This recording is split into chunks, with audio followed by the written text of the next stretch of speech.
Boa noite. Boa noite. Problema longe do fim. Apesar de programas de recuperação, o número de dependentes na Cracolândia não cai.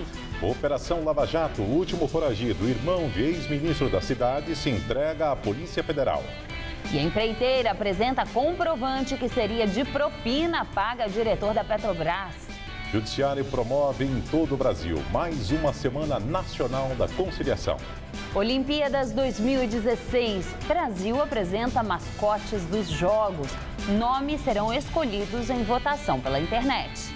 Contagem regressiva para o show de Paul McCartney em São Paulo. Fãs acampam em frente ao estádio para apresentações.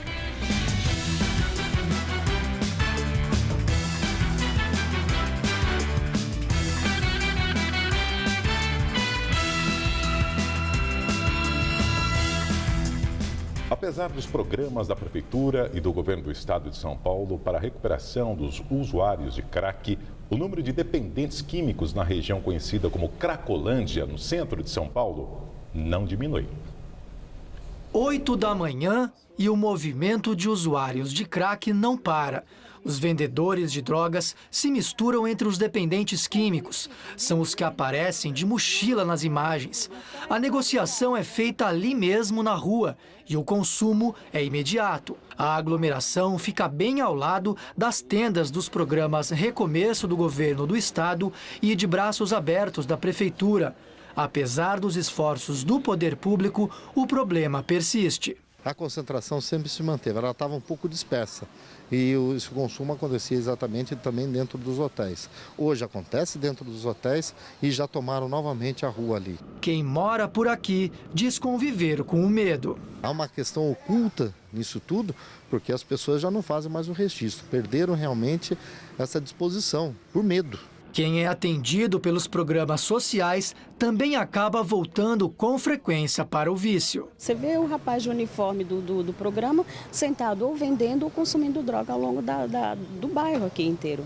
Não tem, assim, dizer que melhorou, digamos assim, um pouco melhorou, mas a coisa está feia aqui ainda. Outro problema que, segundo os moradores, tem se espalhado rapidamente pela região é a tuberculose. As entidades que acolhem os dependentes químicos na Cracolândia registraram pelo menos 10 casos confirmados da doença só este ano. A aglomeração dos usuários e a pouca higiene podem estar contribuindo para o aumento dos casos. A tuberculose tem cura, mas o tratamento é longo, dura em média 6 meses. Segundo a Secretaria Estadual da Saúde, o programa Recomeço já realizou cerca de 20 mil atendimentos. 10 dependentes são encaminhados por dia para tratamento. Já o de Braços Abertos do governo municipal conta com mais de 500 participantes. 23 já receberam atestado de aptidão e voltaram para o mercado de trabalho. Para Geraldo, o programa é uma oportunidade para tentar largar o vício. Nós sentimos agora que pelo menos existem pessoas que pelo menos lembram que a gente existe, né? Em nota, a Polícia Militar afirma que desenvolve o policiamento ostensivo e preventivo na região. De acordo com a PM, há no bairro um contingente reforçado por causa da concentração de dependentes químicos. A nota diz ainda que o problema na Cracolândia é de saúde pública. Homem é morto a tiros dentro de pizzaria no Jardim Brasil, bairro da Zona Norte. A polícia ainda não sabe a motivação do crime. O caso foi por volta das 9h30 da noite de ontem. Testemunhas disseram à polícia que o autônomo George Vieira Ponciano, de 39 anos, estava dentro da pizzaria quando 2 homens chegaram em 2 motos e entraram no local. Após disparar vários tiros contra Ponciano, os assassinos fugiram sem roubar nada da vítima e do local. Ele chegou a ser atendido por uma unidade de resgate do Corpo de Bombeiros e encaminhado para o Hospital São Luís Gonzaga, mas não resistiu. Nos Estados Unidos, polícia da cidade de Cleveland mata menino de 12 anos que estava com arma de brinquedo. O menino Tamir Rice, de apenas 12 anos, estava num parque e apontava a arma para as pessoas. Um homem telefonou para a polícia dizendo que achava que era uma arma de brinquedo. Quando os policiais chegaram, o menino sacou a arma da cintura e um dos policiais atirou 2 vezes. O garoto foi atingido no abdômen e morreu no hospital. A arma era uma cópia de uma pistola semiautomática. Chuva fraca do final de semana não foi suficiente para barrar a queda nos 3 principais reservatórios que abastecem a Grande São Paulo. Segundo a medição da Sabesp, todos os mananciais tiveram nova queda nesta segunda-feira. O sistema Cantareira está com 9,4% da sua capacidade total. O número é 0,1 ponto percentual menor do que o de ontem e corresponde à segunda cota da reserva técnica, que começou a ser utilizada há pouco mais de uma semana. Apesar da chuva, o Guarapiranga também registrou queda de 0,1 ponto percentual e opera com 32,2% de sua capacidade. Já o volume armazenado no Alto Tietê, segundo o mais importante da cidade, opera com 5,9%. Juntos, Cantareira, Alto Tietê e Guarapiranga abastecem quase 16 milhões de pessoas na Grande São Paulo. E a partir de amanhã, as chances de chuva na Grande São Paulo aumentam. A previsão de pancadas fortes em todo o estado. Mariana Armentano traz os detalhes da previsão.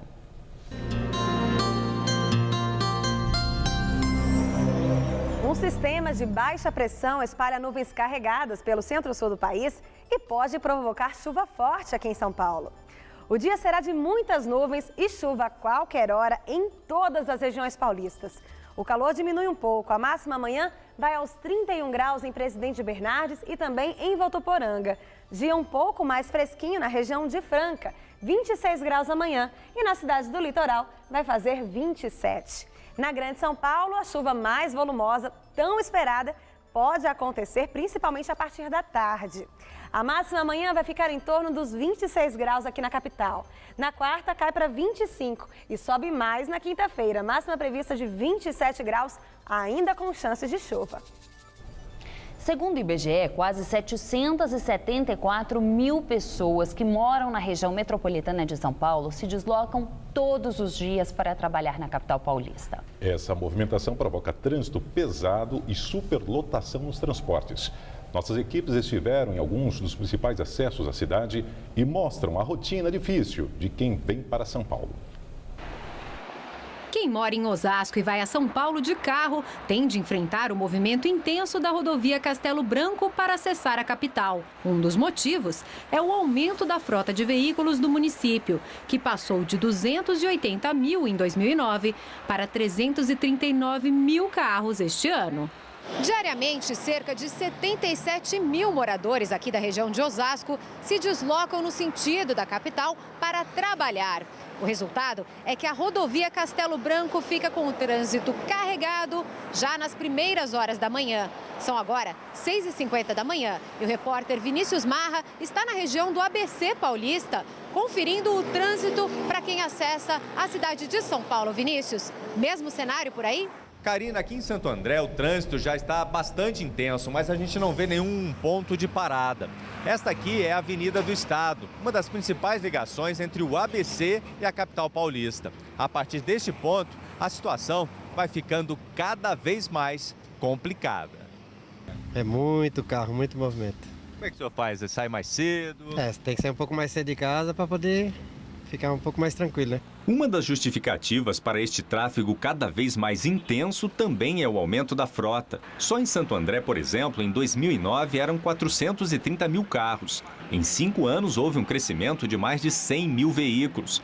Nas marginais, na chegada a São Paulo, o tráfego é intenso durante toda a manhã. São agora quase 10 horas. Nós estamos na marginal Tietê e dá para ver que a quantidade de carros por aqui ainda é muito grande. E para quem precisa do transporte público também para ir para a capital, não é fácil. Olha só o tamanho da fila aqui em frente à estação Celso Daniel da CPTM. Amigo, essa fila é assim todos os dias? Assim? Quase sempre. Bem movimentada aqui. Bem movimentado, esse horário é. Quem depende dos ônibus intermunicipais também reclama. Dependendo do lugar, demora até mais de 1h20, por aí. No Largo de Osasco, os usuários dos trens da CPTM reclamam das filas e dos vagões lotados no sentido da capital. É bem cheio. E aí tem que ter paciência. Muita paciência, força de vontade e coragem. E o número total de viagens de ônibus realizadas na cidade de São Paulo durante a gestão do prefeito Fernando Haddad bate recorde. No mês de outubro, o número de viagens de ônibus realizadas na cidade atingiu a marca de 267 milhões e 600 mil. Ao todo, foram 23 milhões de viagens a mais que a média do ano. O número é o maior já registrado durante a gestão de Fernando Haddad, além de ser o segundo maior da história, atrás apenas do mês de agosto de 2012, quando 268 milhões de viagens foram registradas. A criação de novas faixas destinadas apenas aos coletivos é uma das bandeiras da gestão do petista. Obra de arte inspirada num super-herói das histórias em quadrinhos brilha na noite paulistana.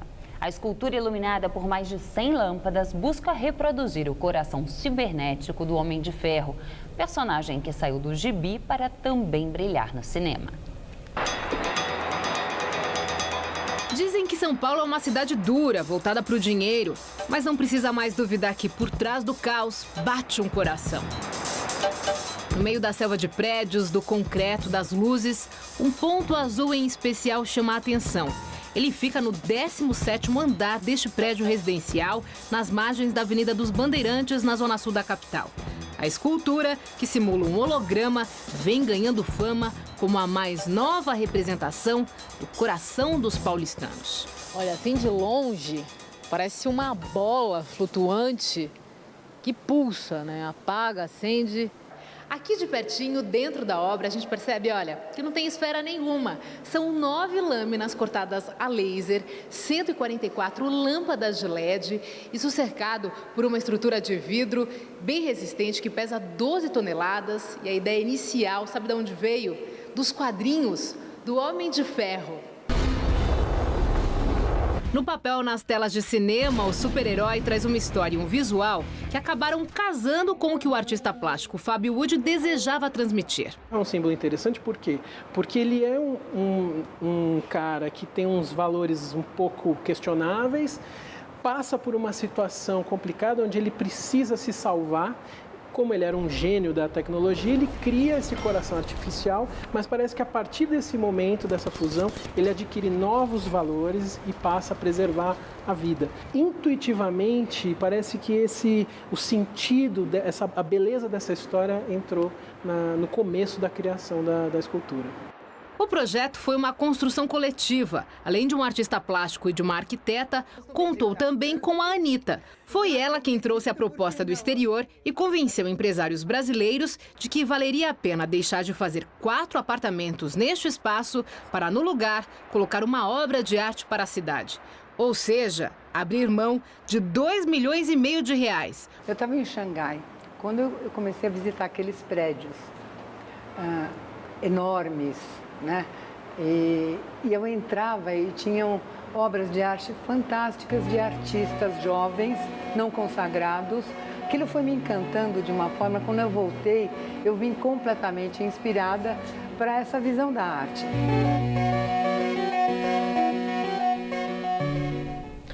A primeira astronauta italiana da história já está na Estação Espacial Internacional. Agora são 2 mulheres e 4 homens a bordo.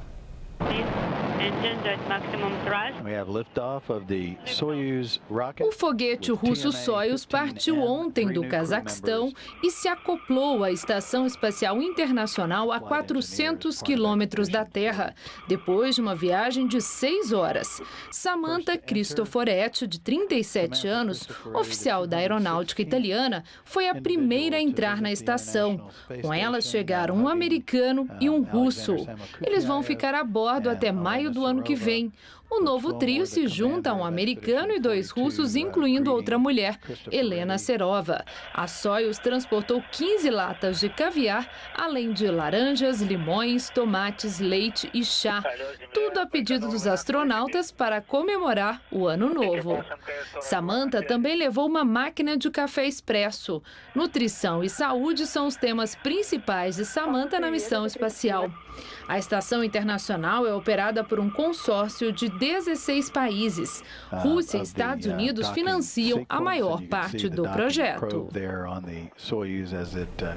Começou hoje mais uma Semana Nacional da Conciliação, uma forma de solucionar pequenos problemas sem precisar abrir um processo na Justiça. Aqui em São Paulo, o atendimento acontece no Parque da Água Branca. Evelyn se inscreveu para renegociar uma dívida de luz e está esperando um representante da empresa. Se o acordo der certo, ela entra para as estatísticas positivas do evento. No ano passado, 70% das conciliações terminaram em acordo. Essa ação, creio que vai dar para ajudar muitas pessoas. A Semana Nacional da Conciliação em São Paulo acontece de hoje a sexta-feira em uma tenda montada no Parque da Água Branca. Foram agendadas mais de 3.000 audiências cíveis e de família na Justiça Estadual, além de sessões da Justiça Federal. A conciliação é bem mais simples que um processo judicial. É mais rápida, de graça, dispensa advogados e é até mais efetiva. O acordo homologado através da conciliação, ele acaba sendo mais respeitado até do que uma sentença judicial. Porque muitas vezes, quando o juiz decide o processo, na realidade ele está impondo a uma das partes, a parte que perdeu o processo, um determinado dever que, na maioria dos casos, ela não está muito disposta a cumprir, né? Aqui não. O que nós temos? Justamente pelo fato de ambas as partes construírem um acordo, na realidade a gente não fala nem em vencedores, nem em perdedores. O único atendimento que não requer inscrição prévia é também uma novidade da Semana da Conciliação este ano. Casais que queiram regularizar a união estável ou o divórcio podem comparecer e formalizar a situação na hora. É de graça. Basta trazer o documento de identidade, a certidão de casamento e a certidão de nascimento dos filhos. Débora e Jean resolveram oficializar o divórcio e ela até já mudou de nome. Imaginei que fosse ser mais demorado, foi bem rápido. Eu achei que seria num cartório mesmo. Quando chegou aqui que a gente viu o cara notando. É diferente, né? Já Ricardo e Priscila aproveitaram para selar a união com um documento. É tão difícil quando você está morando junto com a pessoa, acontece uma fatalidade. Então isso aqui é muito importante, porque de repente você vai buscar seus direitos. É muito difícil se você não tem uma comprovação. Você mora junto com a pessoa. Agora não tem mais esse problema. Quem está aí só morando junto, vem. Aproveita. Eles estão casados. Parabéns!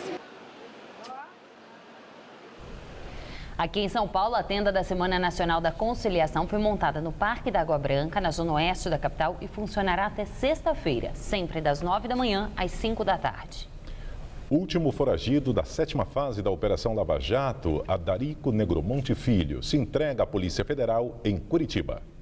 Ele chegou à sede da Polícia Federal por volta das 11h15 da manhã, acompanhado de advogados, e não quis falar com a imprensa. Ele foi ouvido já pela manhã. Então, nós estamos aguardando agora a decisão do juiz acerca da revogação da prisão. Esperamos que saia até o final da semana. Adarico Negromonte Filho, irmão do ex-ministro das Cidades, Mário Negromonte, é suspeito de ligação com o doleiro Alberto Youssef, considerado o líder de um esquema de lavagem e desvio de dinheiro. Segundo as investigações, ele levava dinheiro do escritório do doleiro até agentes públicos e partidos políticos. O Ministério Público Federal considera que há provas suficientes para pedir a condenação de 15 investigados envolvidos no esquema. Entre eles está o ex-diretor de serviços da Petrobras, Renato Duque, acusado de crimes como organização criminosa, corrupção e lavagem de dinheiro. As denúncias devem ser apresentadas antes do recesso do Judiciário, que acontece no dia 20 de dezembro. Entre os denunciados, há também 11 executivos de 6 grandes empreiteiras. Alguns deles já confessaram que pagaram propina. Outros alegaram que foram coagidos a pagar para manter contratos com a Petrobras. E agora vamos ao comentário de política com Bob Fernandes. No rastro das revelações da extensa roubalheira na Petrobras, de variadas formas o Brasil vai sendo posto a nu. Recente largada oral foi dada por Mário Oliveira Filho, advogado do lobista Fernando Baiano. Disse ele para simulação de espanto geral. No Brasil, se não fizer acerto com políticos, não se coloca um paralelepípedo no chão.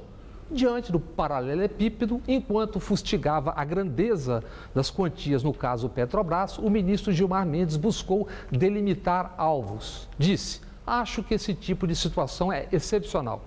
Autor do best-seller Virando a Própria Mesa, o empresário Ricardo Semler chutou mesa, balde e alvos em artigo na Folha. Lembrando ser tucano e ter votado contra Dilma, Semler disse ser impossível vender para a Petrobras desde os anos 70. Foi assim também nos anos 80, 90 e até recentemente, afirmou o empresário. Para ele, o que mudou e para menos teriam sido os percentuais na roubalheira. Disse: os porquinhos, como eram conhecidos em Paris, cobravam 10% na importação de petróleo em décadas passadas. Semler ironiza passeatas recentes pela volta da ditadura e, palavras dele, a elite agora escandalizada com desvios na Petrobras. O empresário provoca: onde estavam os envergonhados do país nas décadas em que houve evasão de 1 trilhão por parte de empresários? Segundo o empresário, há dezenas de outras estatais com esqueletos parecidos nos armários. Para ele, a onda de prisões é um passo histórico para o país. Para desconsolo dos que usam o discurso moral apenas como arma política e, para tanto, buscam somente os alvos dos outros enquanto escondem os seus, Semler foi para além da política. Disse: é igualmente muito difícil vender para muitas montadoras e incontáveis multinacionais sem antes dar propina para o diretor de compras. Depois do empresário pôr a nu a corte toda, ranger de dentes e tentativas de desqualificação por parte de servos e penduricalhos. Conclusão do empresário Semler: deixemos de cinismo, santa hipocrisia. O espelho pode ser cruel. Boa noite. Estudo publicado pela União Internacional de Telecomunicações aponta que os serviços de telefonia e internet no Brasil estão entre os mais caros do mundo. Segundo a agência, o custo é um obstáculo para o avanço das comunicações no país. De acordo com o estudo, um pacote simples de celular com 100 mensagens e 30 ligações por mês sai $48, pouco mais de R$120 aqui no país. Em Macau, por exemplo, o mesmo serviço custaria $6, pouco mais de R$15. O levantamento mostra que em pelo menos 36 países, o custo de um pacote parecido sairia por menos de 1% da renda mensal de um trabalhador. Aqui no Brasil, esse valor equivale a 5%. A seguir, Olimpíadas 2016, Brasil apresenta ao mundo os mascotes dos Jogos. E o show de Paul McCartney em São Paulo. Fãs acampam em frente ao estádio para garantir o melhor lugar para ver e ouvir o ex-Beatle. Amanhã tem show do ex-Beatle Paul McCartney na Arena Palmeiras, na zona oeste de São Paulo. E tem gente que já está desde sexta-feira acampando no local. A fila só aumenta a cada hora que passa, junto com a ansiedade dos fãs.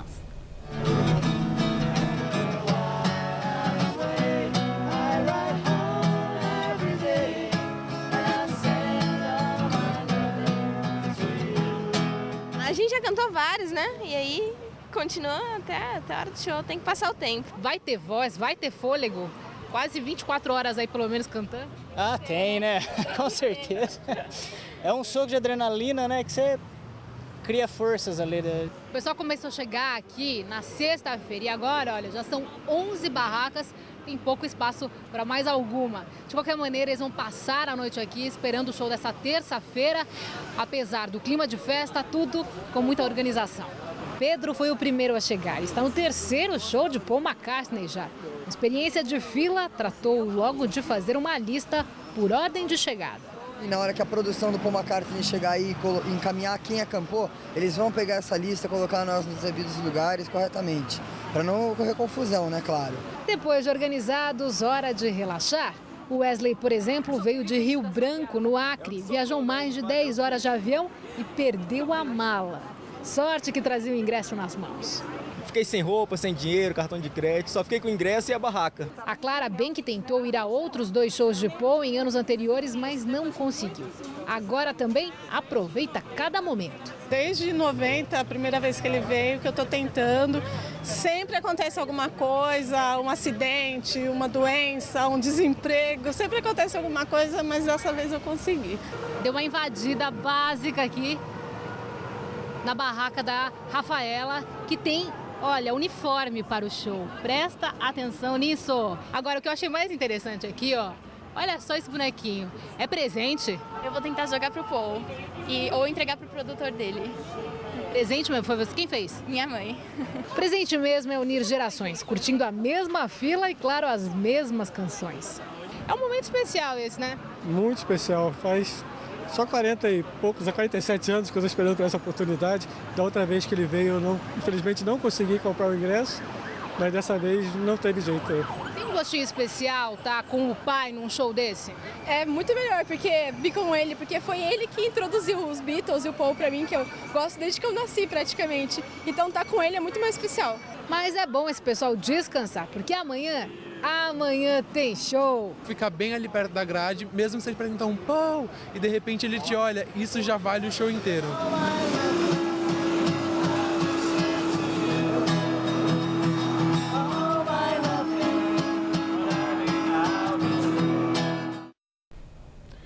O mundo conheceu os mascotes dos próximos Jogos Olímpicos e Paralímpicos que acontecerão no Rio de Janeiro em 2016.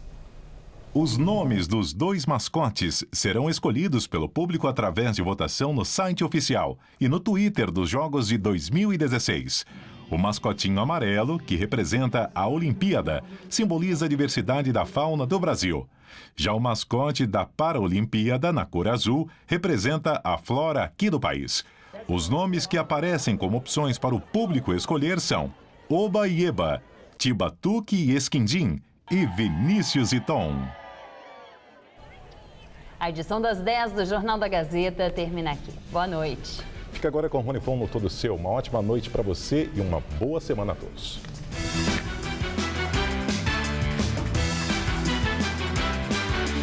Logo mais 11h30 da noite, reveja os principais momentos da viagem de Daniel Thompson e o Mochileiro. Assista agora Todo Seu e logo após, O Mochileiro.